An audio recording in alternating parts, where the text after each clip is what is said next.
네, 구조조정에 성공하느냐, 실패해서 법정 관리에 들어가느냐, 이 기로에 놓여 있는 현대상선에게 이번 주는 운명의 한 주였습니다. 그리고 오늘은 정말 중요한 날이었는데요.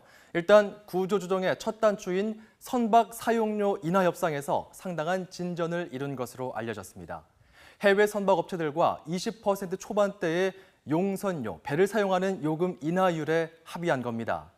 협상이 이번 주에 마무리될 것으로 보이는데요. 이 내용 자세하게 살펴보겠습니다. 경제부 신호 기자 나와 있습니다. 자, 신호 기자, 현대상선이 일단 선박 임대료를 낮추는 데는 상당한 진척을 이룬 거군요. 네, 그렇습니다. 현대상선은 배로 물건을 실어 나르고 운송료를 받는 해운회사입니다. 자체적으로 보유한 배도 있지만 해외 선박업체에서도 수십 척을 빌려 쓰고 있습니다. 그리스와 영국, 싱가포르의 선박회사에서 빌린 배가 70% 정도 됩니다. 이 중에서 조디악이라는 영국 회사가 용선료 인하에 부정적이었는데 협상을 통해 상당한 진척을 이뤄냈다는 것이 현대상선과 금융당국의 설명입니다. 사실상 협상이 끝나서 이번 주 안에는 매듭이 지어질 것으로 보입니다. 지금 현대상선은 그동안 해외 선주 22곳과 용선료 인하 협상을 진행한 결과 용선료 조정에 대한 상당한 진척을 이루었으며 조속한 시일 내에 합의가 나올 것으로 예상하고 있습니다. 선박 임대료 인하 폭은 목표로 했던 28% 선에는 못 미치는 것으로 알려져 있습니다. 20% 초반으로 전해지고 있는데 인하분의 일부는 현대상선이 주식이나 채권 형태로 보존해 줄 것이라는 분석도 나옵니다. 네, 이 용선료 협상이 안 되면 법정 관리로 넘어갈 수도 있다, 이런 전망이 나오던 찰나였기 때문에 상당히 중요한 진전인데요. 현대상선의 앞으로 경영에는 얼마나 도움이 될까요? 네, 현대상선이 지급하는 선박 임대료는 한 해 1조 원 정도입니다. 지난해 9,758억 원을 썼습니다. 주요 선박업체들이 20% 초반 수준에서 용선료를 깎아주면 1,400억 원 이상 운항 원가가 줄어듭니다. 경영에 상당한 도움이 되는 수준인데 현대상선의 1분기 영업적자가 1,630억 원이라서 추가적인 구조 조정이 필요합니다. 현대상선의 용선료 협상만으로 경영이 정상화된다라고 이야기하기는 힘들기 때문에 향후 경영 정상화를 위해서는 조금 더 큰 노력이 필요하겠습니다. 네, 분기에 1,000억 원 이상 적자를 낼 정도로 경영 환경이 나빠져서 결국 선박 임대료를 깎아달라, 이런 요청까지 하는 처지가 된 건데 왜 이렇게 나빠진 건가요? 네, 전 세계적인 교역 규모 둔화에서 그 원인을 찾을 수 있습니다.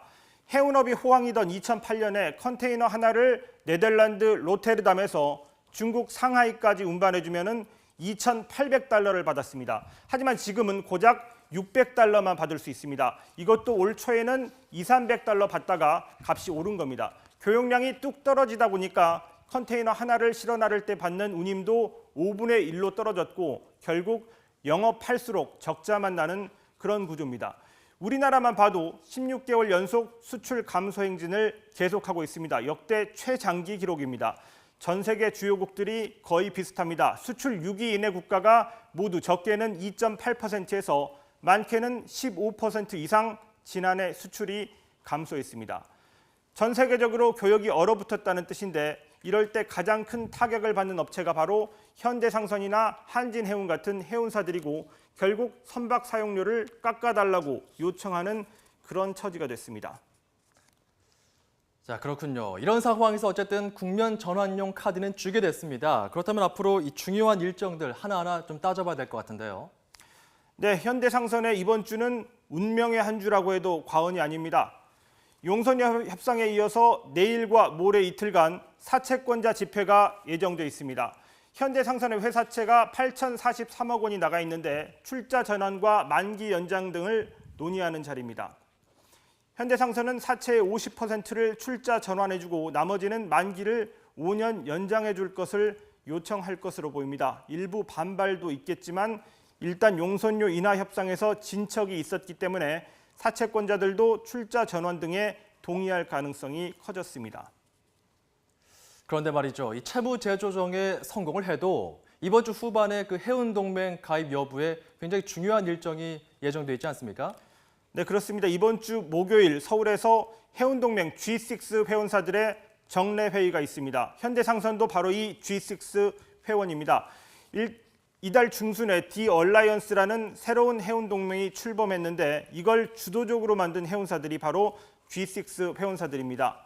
그렇지만 당시에 현대상선은 선택을 받지 못했고 대신에 한진해운이 이 해운 동맹에 가입했습니다. 현대상선도 여기 가입해야 한다는 절박함을 안고 있는데 이번 주 열리는 G6 정례회의에서 가입을 타진할 것으로 보입니다. 비용을 줄이고 또 수익을 내려면 해운동맹 가입이 필수적이어서 우리 정부도 주요 해운사들과의 면담을 추진하는 등 지원에 나설 가능성이 있습니다. 그렇습니다. 또 다른 대형 해운사죠. 한진해운은 구조조정에 좀 늦게 참여를 했는데 지금 상황 어떻습니까? 네, 한진해운도 안심할 수 없는 상황입니다. 현대상선과 배를 빌린 선박업체가 겹치는 곳이 많지만 최근 용선료 체납으로 한진해운 배가 억류되면서 먹구름이 끼었습니다. 캐나다 선박업체에서 배 사용료 137억 원을 주지 못해서 벌크선 한 척이 남아프리카 공화국에 억류됐다가 풀려났습니다. 한진해운이 선박 임대료 깎아달라고 요구하는 데는 당연히 악재가 될 수밖에 없습니다. 한진해운의 유동성 위기가 심각한 수준이라는 뜻으로도 해석되는 대목인데요. 올해 만기가 돌아오는 한진해운의 차입금이 8천억 원인데 지난해 말 기준으로 쓸 수 있는 현금은 1,800억 원에 불과했습니다.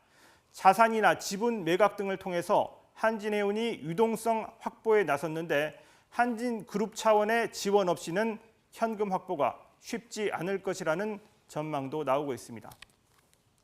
네, 잘 들었습니다. 신호 기자였습니다.